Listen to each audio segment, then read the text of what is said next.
I'm not talking about single state or double state or two state. We're talking about the rebuilding of Gaza. What's the road ahead for governing Gaza? Because a lot of people like the one-state solution. Some people like the two-state solutions. We'll have to see. I haven't commented on that. The brutal atrocities have ended. Trump helped make a ceasefire deal to end one of the Middle East's most unimaginable wars. The path to this moment was neither straightforward nor swift, a 2-year conflict marked by profound tragedy and stalled negotiations. So let's find out everything about it. A significant breakthrough in one of the world's most intractable conflicts appears to be on the horizon, following the announcement of a new peace deal aimed at ending the 2-year war in Gaza.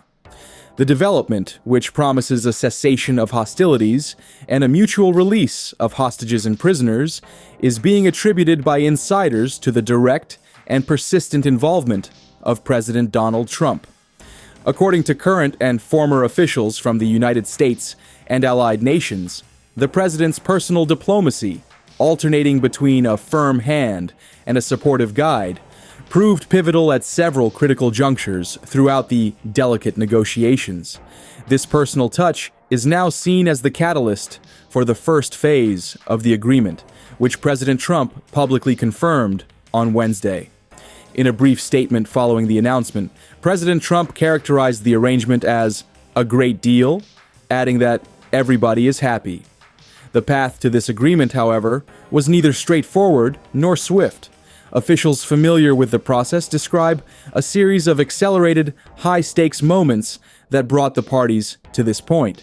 Key among these were delicate discussions held on the sidelines of the recent United Nations General Assembly in New York City, where behind-the-scenes diplomacy laid crucial groundwork.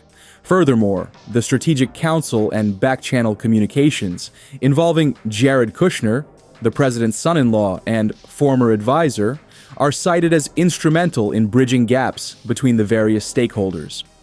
Perhaps one of the most driving factors, however, was an externally imposed deadline set by the president himself. In the recent weeks leading up to the announcement, President Trump instructed his advisors that he wanted a concrete deal finalized and ready to reveal by October 7th. This date marks the second anniversary of the Hamas terrorist attack on Israel that originally ignited the war. Sources indicate the president was fixated on this symbolic timing, viewing it as an opportunity to transform a day of profound tragedy into a milestone for peace and a new beginning. This urgency was also strategically linked to the anticipated visit of Saudi Arabia's Crown Prince Mohammed bin Salman to Washington next month, as the administration sees this Gaza agreement as a foundational step toward a broader normalization of relations between Israel and the kingdom. The announcement, therefore, is not just a standalone achievement, but a calculated move in a larger geopolitical strategy to reshape alliances in the Middle East. In a testament to the intense diplomatic efforts behind the scenes, President Donald Trump was able to announce the groundbreaking peace pact a full day ahead of his own symbolic deadline, marking a swift and decisive conclusion to a complex negotiation process. Achieving this required the president to perform a delicate balancing act, simultaneously maintaining the trust of Israel and a coalition of influential Arab and Muslim-majority nations, while applying measured pressure to all parties involved. This ability to walk a diplomatic tightrope was tested repeatedly throughout the process, with the most significant breakthroughs often emerging from periods of extreme tension and crisis. After months of negotiations that yielded little progress, a critical turning point arrived, not at the bargaining table, but in the aftermath of a sudden and dramatic military escalation. The pivotal moment came in September when Israeli forces launched a series of airstrikes on the Qatari capital of Doha, an operation aimed at targeting the leadership of Hamas. The attack resulted in 6 fatalities, including a member of Qatar's own internal security force. While Israeli strikes throughout the prolonged conflict had occurred in several nations including Iran, Lebanon, Syria, and Yemen, this incident was qualitatively different.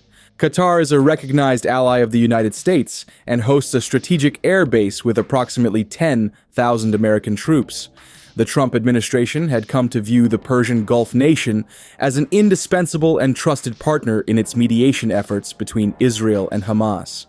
The timing was particularly jarring, as the parents of an Israeli hostage had been in Doha that very morning, meeting with Qatari Prime Minister Sheikh Mohammed bin Abdulrahman bin Jassim Al Thani. The bombing blindsided and profoundly angered officials at the White House, as well as leaders across the Arab world. At the time, President Trump expressed his clear dissatisfaction to reporters, stating simply, "I was very unhappy about it, very unhappy about every aspect." Rather than derailing the peace process entirely, however, the shocking Israeli attack became the catalyst for a fundamental shift in the American approach. It prompted President Trump and his team to significantly ratchet up pressure on Israeli Prime Minister Benjamin Netanyahu to bring the long-running war to a definitive end. According to a former Israeli official familiar with the matter, this was the moment President Trump decided enough was enough. The official noted that a deal nearly identical to the one just announced had been available for over a year, but Netanyahu had been reluctant to finalize it. The Doha strikes left the Israeli leader with no alternative, as the American president decided to hear only yes, and effectively pushed all parties into a corner. This newly assertive stance was demonstrated shortly after the strikes when Trump issued a clear warning to Israel, declaring he would not support the proposed annexation of the West Bank, a key policy goal for far-right members of Netanyahu's governing coalition. Arab and American officials involved in the talks came to view the surprise military action as an unforeseen opportunity to exert maximum leverage, with one Arab official describing the event as the necessary catalyst to apply pressure on the Israeli government, which had been the primary obstacle to a final agreement. The diplomatic momentum, forged in the aftermath of the Doha crisis, found its next critical stage on the global platform of the United Nations General Assembly in New York. In the weeks following the strikes, the gathering of world leaders along the bank of the East River provided the essential backdrop for the next phase of negotiations. It was on these sidelines, historically the setting where international agreements are solidified through direct personal engagement, that the discussions underwent a significant transformation. Secretary of State Marco Rubio later reflected on this period, noting that it was during these high-level meetings that the peace effort truly took a decisive turn. President Trump personally convened a crucial meeting with leaders from Arab and Muslim-majority nations, using the opportunity to present and build support for his detailed 20-point peace plan. It was in this forum, Secretary Rubio explained, that the president successfully created the foundational coalition necessary to give the proposal substantial weight and regional legitimacy. This collective backing proved instrumental when President Trump presented the finalized proposal to Israeli Prime Minister Benjamin Netanyahu at the White House shortly thereafter. A pivotal and delicate moment of that visit involved President Trump persuading Prime Minister Netanyahu to make a direct telephone call to Qatari Prime Minister Sheikh Mohammed bin Abdulrahman bin Jassim Al Thani. The purpose of the call was for Netanyahu to formally apologize for the Israeli strikes on Doha, a move of profound diplomatic significance. This act of contrition was not merely symbolic, it served the essential function of allowing Qatar to remain engaged as a key intermediary in the talks, a role considered vital given its unique channels of communication with Hamas.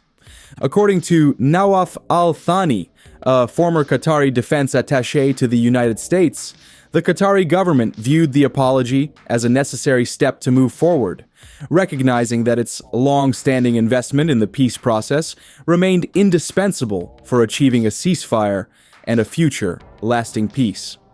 For many seasoned observers of the administration's foreign policy, President Trump's handling of this sensitive episode was reminiscent of his past interventions, recalling a similar moment when he managed to de-escalate tensions between Israel and Iran following a separate series of strikes, demonstrating a consistent pattern of leveraging crisis points to force diplomatic breakthroughs.